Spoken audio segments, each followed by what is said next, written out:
All right, so we're holding in Parak Mem Gimel. Pasuk Yud Aleph. Before we go back, really we did Yud Aleph last week, but I want to continue about that and go to Pasuk Yud Beis and Yud Gimel.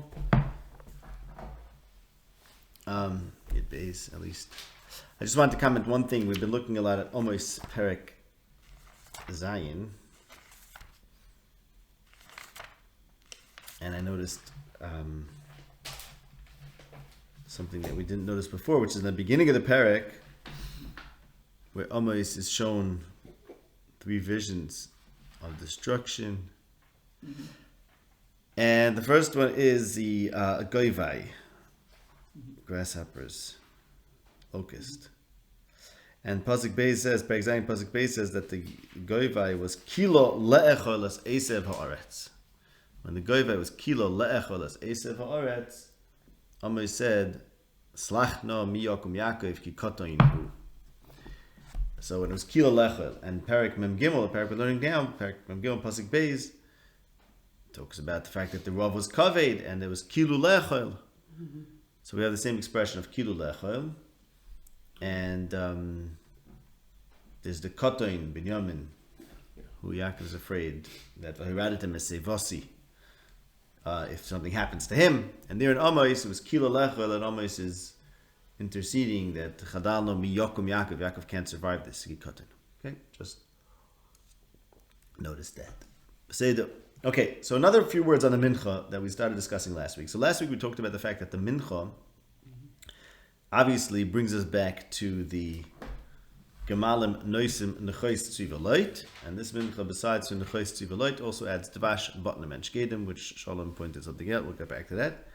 But so this mincha brings us back to the first time that there were the same ingredients, and that's when they saw the Gemalim Noisim Nechois Tzivalot. Then, in that instance, they sat down to eat lechem without Yosef, who was in the bar with Ein Bo Mayim, and this time they're going to eat lechem with Yosef, and that's very interesting. It's very surprising that they're going to eat lechem Beis Yosef together with Yosef. And as we discussed, the mincha is undoing what happened. The last mincha, where they lost their ability to see and all that. Okay, that's what we discussed last week. But I want to now get back to some other points. So firstly, as Shalom Daron pointed out, Shkoyach. So the additions here are edibles. So originally, when the Gemalim are nice in the Chos Tzivalot, and these are the same constituents plus Dvash, Botnim, and Shkedim, which are edible items. So the fact that this mincha is going to, so this is foreshadowing the fact that the mincha is going to be, enable them, or it's going to be in the place where they're going to eat with Yosef in the bayis. So there's going to be a special achila, unique achila that they could eat with the king, and they're bringing foods. Okay. Now, let's think about, if we think about the ingredients, okay? So let's first talk about Dvash. Dvash appears in the Mizmor Pei Aleph, which is about Yosef. But say last time, the one we said this morning.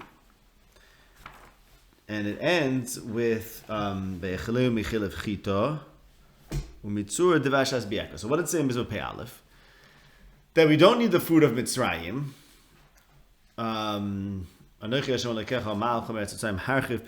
We can open our mouths wide, and Hashem will fill our mouths. And don't feed, this is as we discussed at length in the beginning of Parashas Miketz, all the allusions to Mizmor Pei Aleph. They're saying the Misani Hashem, those who hate Hashem deny him. That's Paroi, who says, Lo yadati as Hashem mi Hashem. And Yosef fed Paroi from the best chita, meaning he supported Paroi by saying Elakim Yana Shlaim Paroi and helping him survive the Rav, and he shouldn't have, because really Anochi Hashem Elokecha Malchem Mitzrayim. So we shouldn't be in Mitzrayim, and we shouldn't be beholden to Mitzrayim.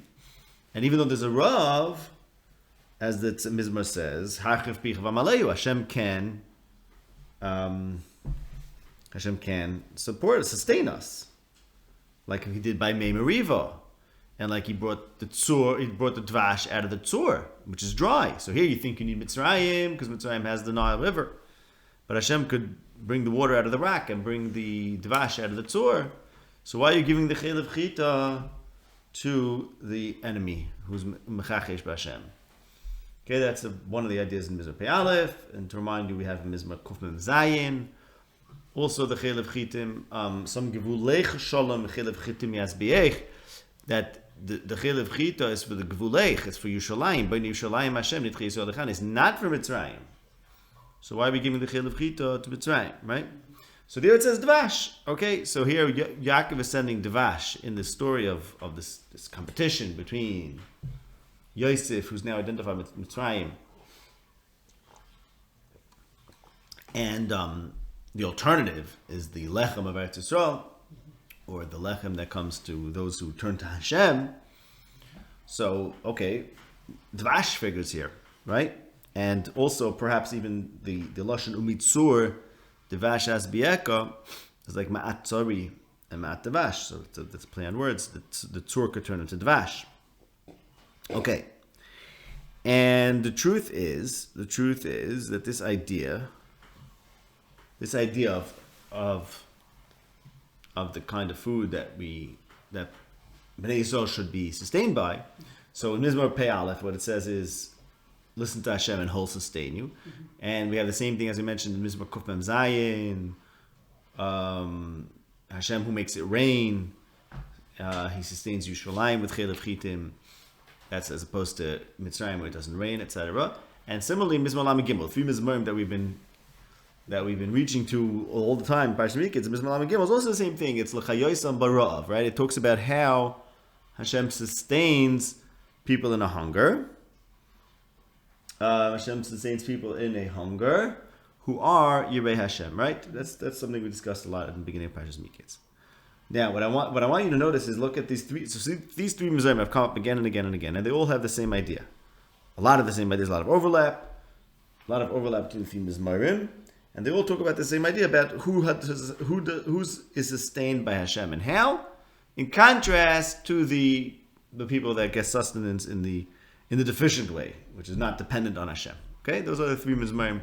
All deal with the same themes, and they all talk about miketz. No, you not agree?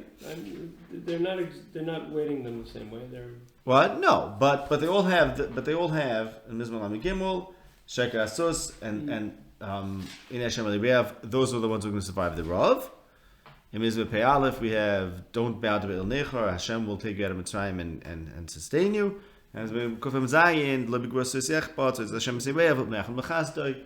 Yeah, there's different, like you said, right? They weight the things differently. But it doesn't mention rain. It doesn't mention grain, but it does mention rain. It does not mention grain. What doesn't? Directly in the Kufim Zayin. Sure, it does. Chelev chitim. Oh, yeah. Okay. Yeah. Okay. Yeah. No, there's definitely going to be things. There are things that figure in some, not the other. But the weight of these 3 together and their associations with miketz have been well established. And one of the things we noticed was at the beginning of those 3 mizmarim, they all start with this call to song. Okay, so let's see. Haluka kitav zamra lekeinu kinoim navasihila. So it's like, it's good to be mezamer to Hashem. Ranu tzadikim b'Hashem la'yisham navasihila. Hud la'Hashem b'chim nevel also zamru lai. That's Lamed Gimel. And Pei Aleph is Aninu le'lekim uzeinu le'lekei Yaakov su'uzim rosnu seif, right? And now, lest you think that, okay, it's Tehillim, this is very normal. It's actually not. I looked through Tehillim. It's not this business of like, okay, pick up the instruments and sing to Hashem. It's a good thing to. It's not. No, I know you think it's a very Tehillim thing, but the Maisa, there are a few other Mizmorim that maybe qualify. Of course, you have Halaluka, which is a little different knech, and you have Shir Hashem Shechadish, also a little different knech. But this exact style of like, okay, it's good to sing to Hashem, or it's good for tzaddikim to sing, pick up the instruments. This particular nusach, I think is maybe only these 3, maybe 1 or 2 more that are like that. Ayin Sham. Akapanim, that was one of the things that linked. Kinar is mentioned there in all 3 of them. Kinar is in all 3, right? Yeah. And right, which is interesting. Nevel also. Yeah, Nevel's also in all 3? No. Are you able to get me some water? Yeah. Thank you. Just don't touch this. Doesn't have Important. Nevel. What? I don't think Kufim Zayin has Nevel. The other ones have Nevel. But they all have Kinar.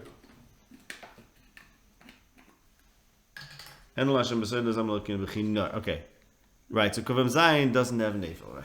So it's close, though. Okay, so listen to this. Now, but they all have Zamra. Yeah.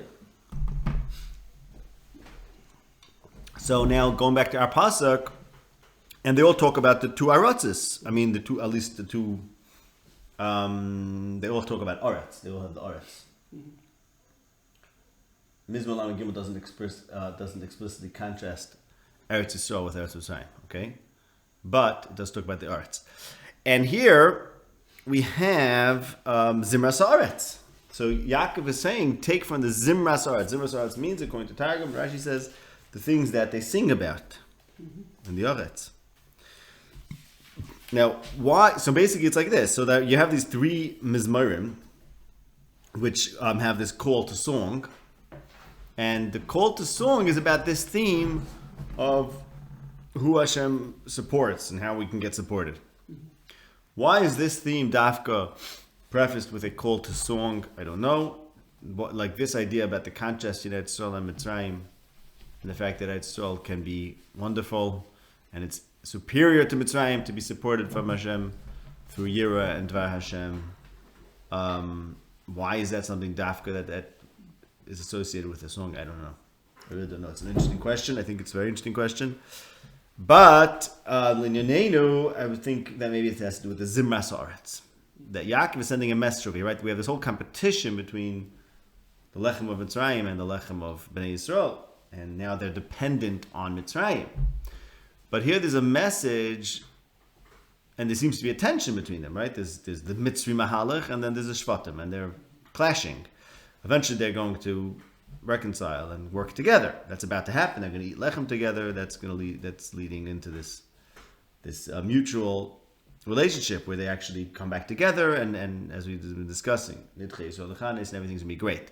But foreshadowing the fact that there's going to be some resolution to this tension between the bread of Eretz Yisrael and the bread of Mitzrayim, Yaakov sends some of the food from Eretz Yisrael, which is Zimras Haaretz, which is the thing that makes us sing about the Aretz. So these Mizmorim that talk about Zamra Ledekenu and Hoid Lashem Bechina B'nei V'los Zamruloi.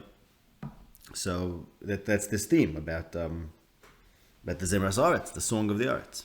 Okay, and right, so that's what he's teaching. There's a message to the brothers or to Yosef that we have what to sing about in our Mahalach of the being dependent on Hashem. Whether Serach, who plays the kinar, he said no theme is when there's a kinar, so I started suspecting that maybe that's where we get Serach. The Zimras Aretz, in other words, basically the resolution of this tension is expressed in Tehillim as a mizmor where you sing and you have a kinar. So, Id Yosef Chai, the message to Yaakov, should be done. Either play him Mizmor Lamed Gimel or Mizmor Pei Aleph or Kofem Zayin. I'm saying Magid Verb Liakov Hukum Mishpat Yisrael. So that's one of the Mizmorim, and those require a kinar. Yeah. So there you go, right? Anyways. Those Kofem Zayin, but that doesn't have a name. Yeah. Well, I think it's interesting. You said all three have kinar. That's why they chose kinar, because all three have a kinar. That's what they're mashutif in that. Okay, that could very well be the pshat. So that could be the pshat.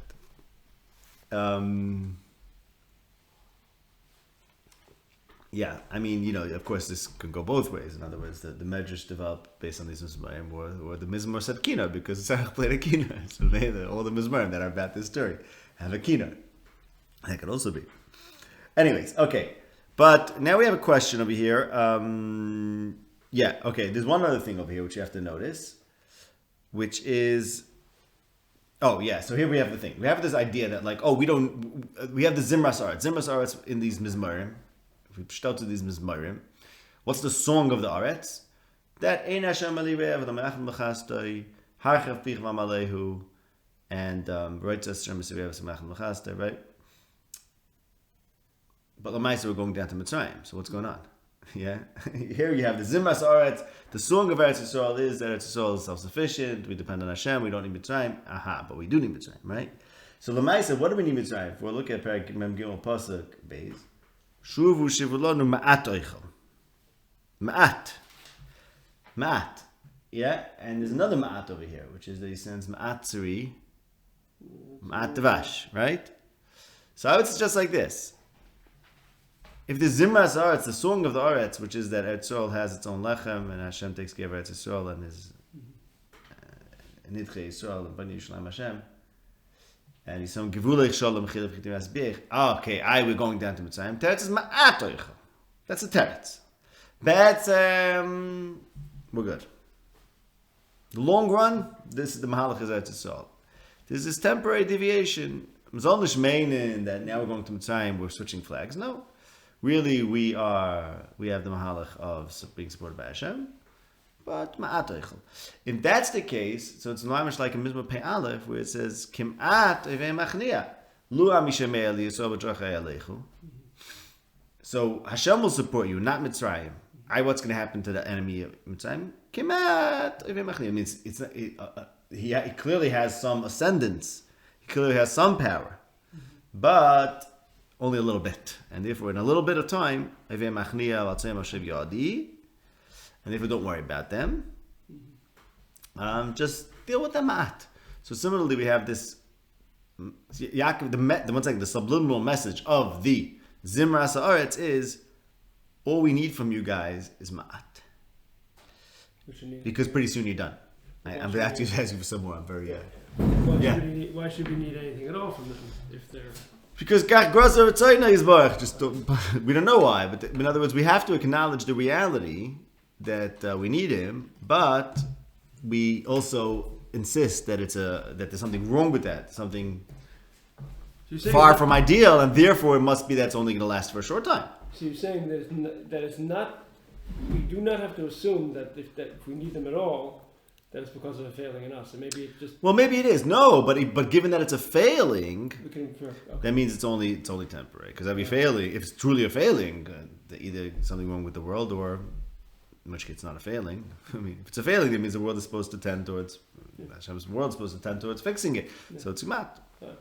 Okay. So the message of Zimras Haaretz is ma'at. All he has is ma'at. Ma'at Tavash, because really mitzvah Davash as bi'eka. Whether Ma'at Sari is also another reference to what's it called? To Kimate ve'machniya v'al tzareim oshiv yodi. Okay, so Ma'at Sari and the next pasuk Tashivu b'yedichem. So I think it might be. So this guy, this enemy that's has the food, he should know that he's just a Ma'at, and eventually it'll be oshiv yodi, like you're bringing Tashivu yedichem. You know. Gets Hashem's hand is going to come back on him too. I think for sure Mizmor Pei Aleph is playing on these psukim. Again, so we have the Ma'at and the enemy. So Ma'at Sari basically means the enemy is only there for a little bit, but eventually Hashem's hand is going to come back at him, and that's the next pasuk of Tashu B'Yedchem. And Ma'at Tavash is, we're going to eat with him, but just having a small little meal, just a little bit of time, and then we're going right back to Eretz Yisrael. Okay? Yeah. I think it's very, very, very clear. And then let's go on to the next pasuk. Kesef Mishnah Krubi Yedchem. So right away, before we get into the specifics of that pasuk, I want to point out that here we just finished talking about a small mincha, a small amount of food, and now we talk about a lot of kesef, right? Double kesef. Okay? Point it out, but let's read the pasuk inside. Kesef Mishnah Krubi Yedchem. So why double kesef? So there's two pshatim here. Either they're taking 2 times the kesef that they took the first time. In other words, if it cost 50 kesef, whatever, for a bundle, for a bushel, now they took 100 per bushel because prices went up. Mm-hmm. Why is that interesting? The price went up because of kaved ba'aretz, and because you remember Yosef was engaged in price gouging. Mm-hmm. So that this pasuk was saying, now it's double the price. Okay. And we'll see there's a very interesting message in that as well. Okay? And others say, no, Kesef Mishnah just means, besides Kesef take another Kesef. So in other words, according to the first part, they were taking 3 times the amount. The first time they brought 1,000 Kesef, now they brought 3,000 Kesef, because the price went up, doubled.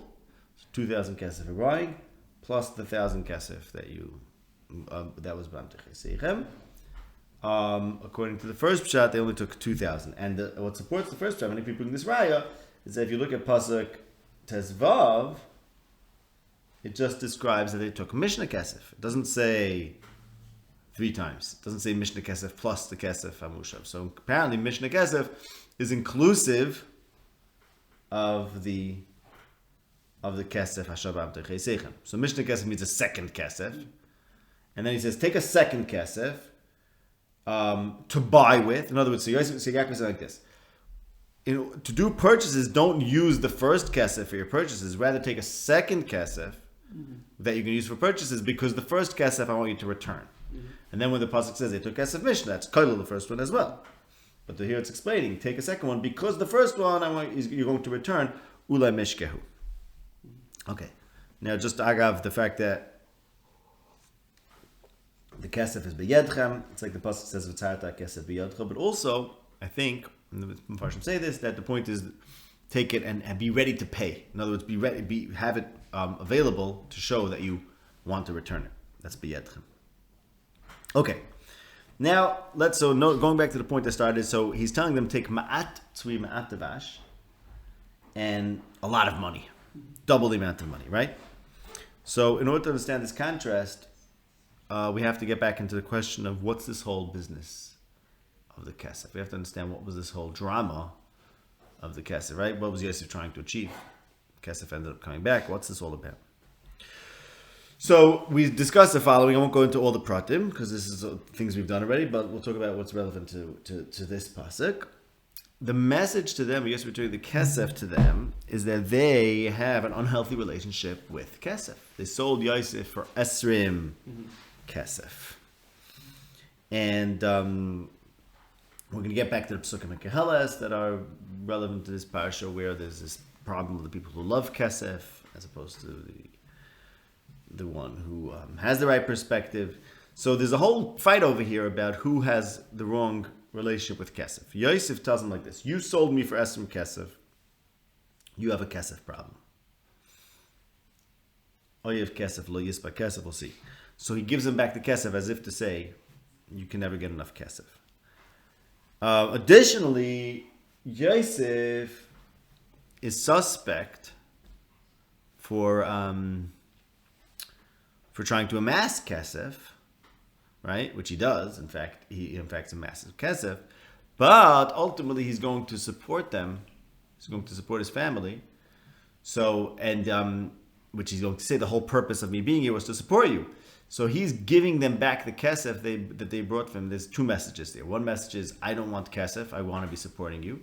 I'm not in this for the money. And the other message is, you guys have a problem with money.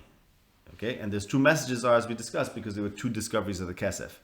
There was one of them in the Moloin, that was Levi, who opens his sack and finds the kesef, and that's because he sold Yosef for esrim kesef. So he's the oyev kesef lo yispa kesef, and as the pasuk says in Keheles, the soivel la'osher nenu maniach lo lishain. So in the Moloin, where everyone's going to sleep, Levi's the one who's up at night and feeding his animal, because he's the soivel la'osher nenu maniach lo lishain.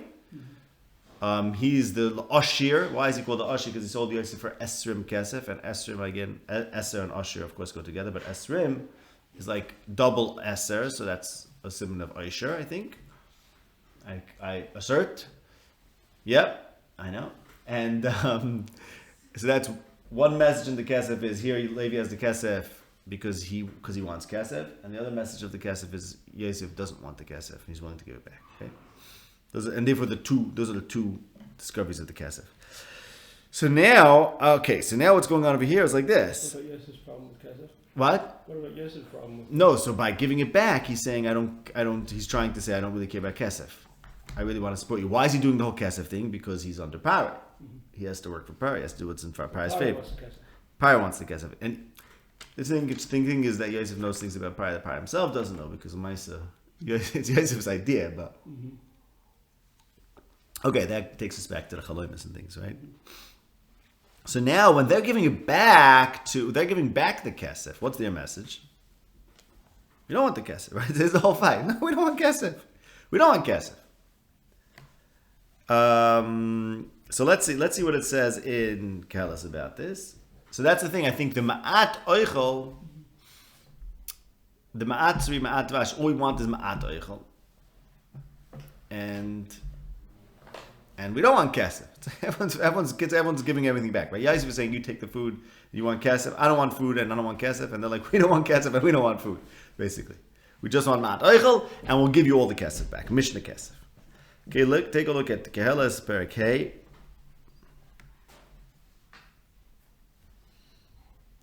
Kehelas Perek Hey, which is all about this parsha, as we discussed constantly. There it says like this.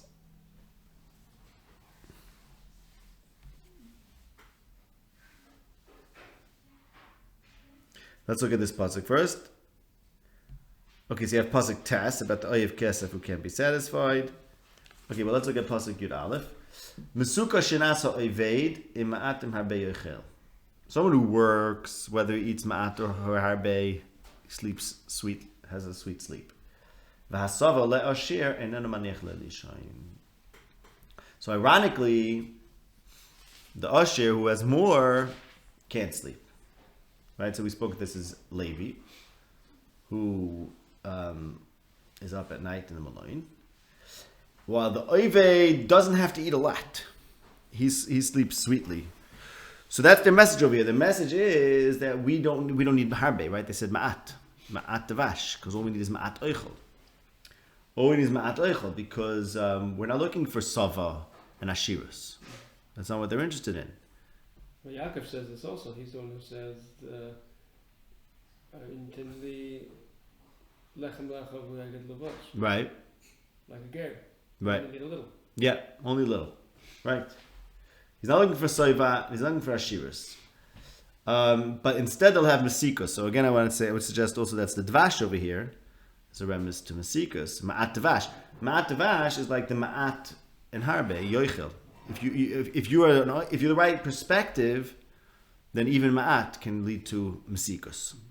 So the whole debate over here is revolving around the perspective around kesef. Yosef is saying, you guys are money hungry, and your stomachs are very hungry.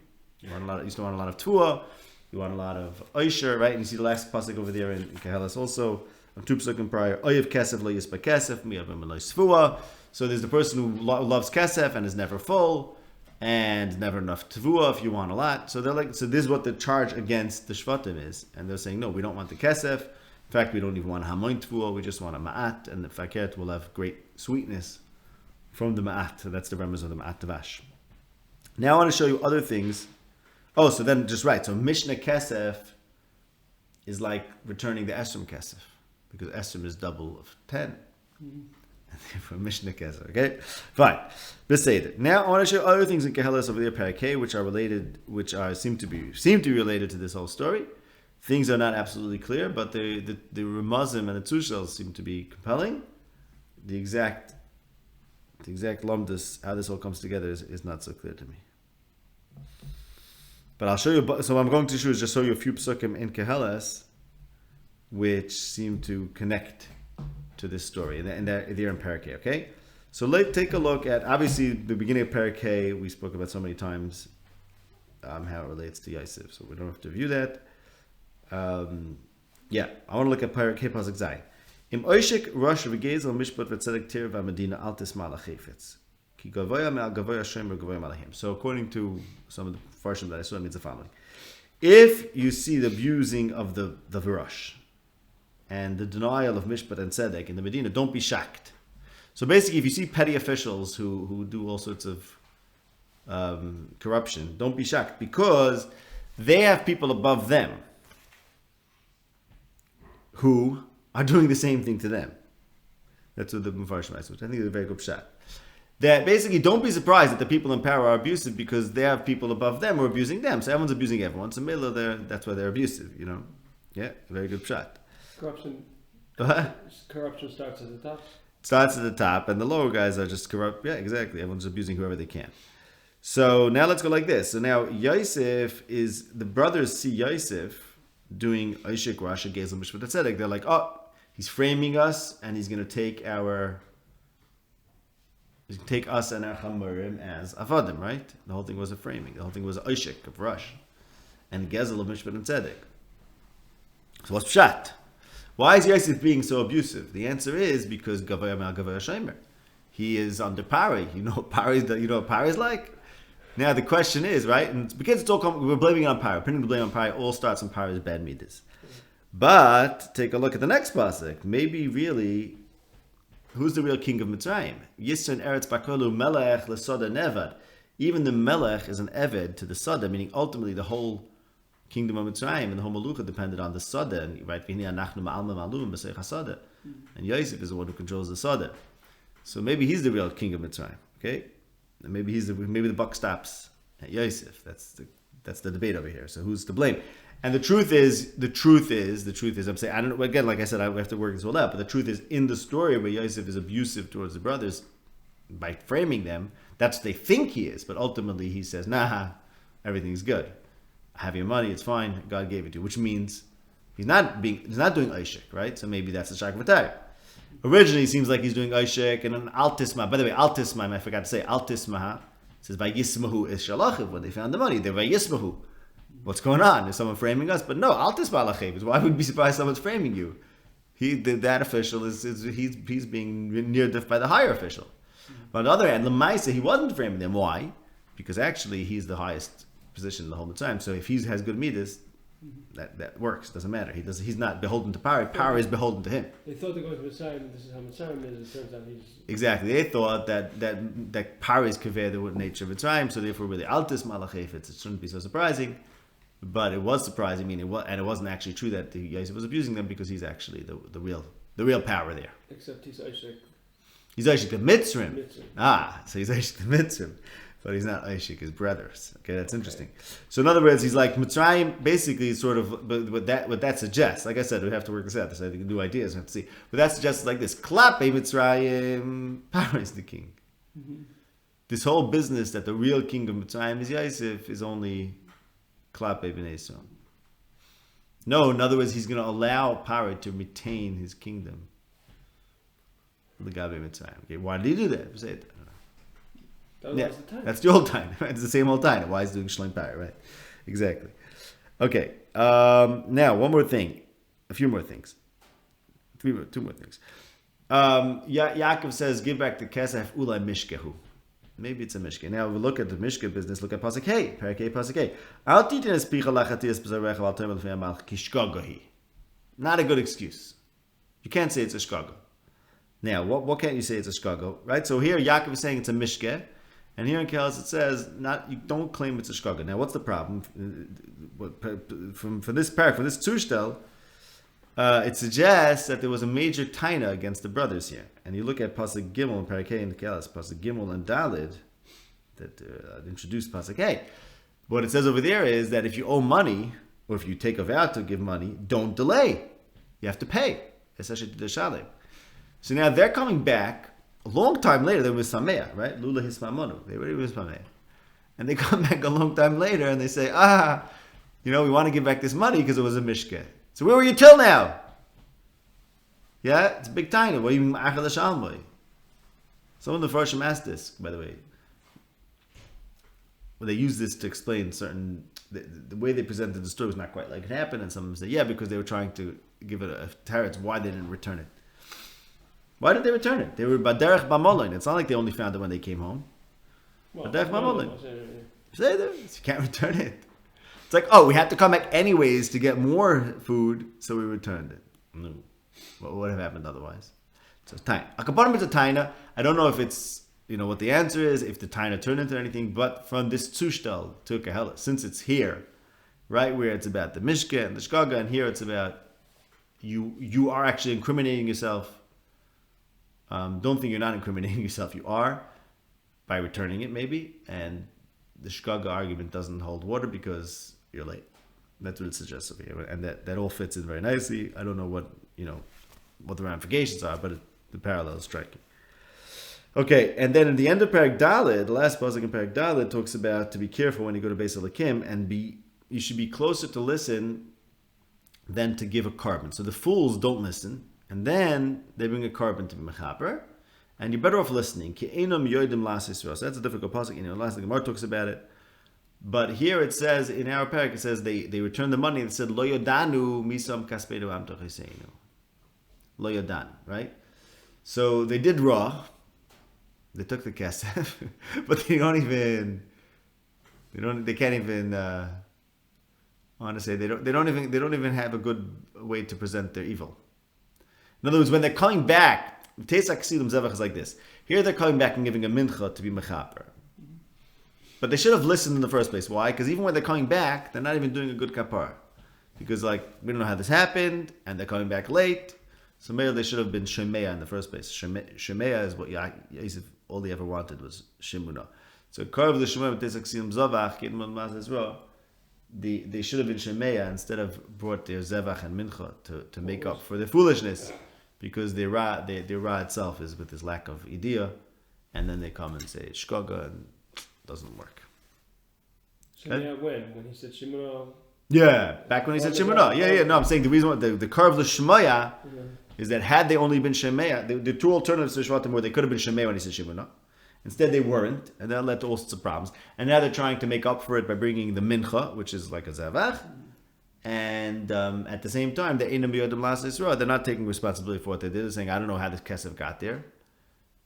And they're not bringing it back either. So they're not even doing the Ra with the Gesund Oifen.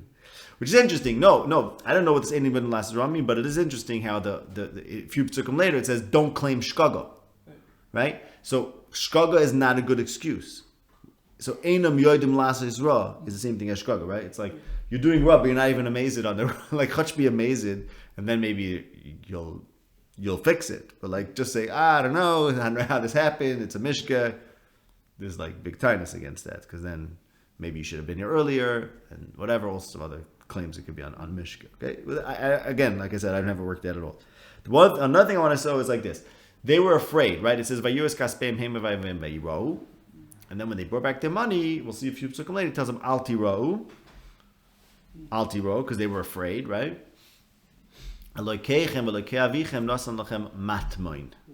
Okay. Now, don't be afraid. Your God and the God of your fathers gave a matmoin. Okay, now what does that mean? Does it mean a miracle? Some say, we'll see when we get there. But the pasuk suggests, he's telling them, don't be afraid. Rather, it's from a lekechem. So now that suggests that maybe you should be afraid. Don't be afraid of me, but be afraid of this wondrous thing that Lekechem did. And this is supported by the pasuk that says, "Im tavakshenu chakesev uchachatmoinim tach bezena az tavid yas Hashem." So Lekechem gave a matmoin. So that's a reference to that pasuk that if you seek like a matmoin, what you get is Yas Hashem. So in other words, in the pshat, he's saying, "Don't fear me. Your God did this wondrous thing. So fear Him." And Taka, that pasuk says, fearing Hashem, you have to seek like a matmoin. But your name, I just want to bring out that here in Kehelet says Parakeh pasuk hey